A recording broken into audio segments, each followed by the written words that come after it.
We are following some breaking news at this hour. You know, we started off the 4 o'clock newscast today telling you about the collapse of part of that Irving parking garage. Well, we've just learned in the past couple of minutes that another section of that garage has now come crashing down.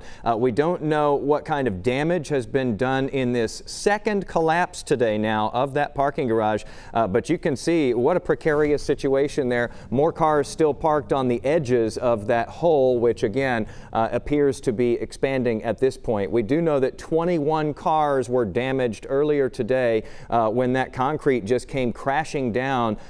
We still don't know the reason that the concrete fell, but we do know the good news here is that earlier today there were no injuries, and we are hoping that that still remains the case right now. We do know that, of course, no one would have been allowed into that parking garage, but of course we do have first responders who've been out there as well as investigators there at the scene, and so our hope at this point is that none of them were caught up in this latest collapse of that parking garage in Irving, which again happened just a little bit ago here. This parking garage located west of 114 and north of O'Connor Road there in Irving.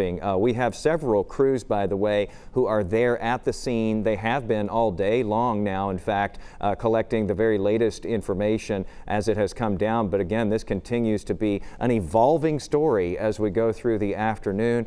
Something you typically don't think about as you go to park your car. You know, these things seem so sturdy and we usually don't give them a second thought, but boy, you see pictures like this and it just becomes absolutely chilling. Again, we don't know the full count now of the vehicles that have been damaged in this parking garage collapse there in Irving. We know there were 21 earlier today, but again, another section has now fallen. We will keep a very close eye on that situation there and bring you the very latest as soon as we get it into our newsroom.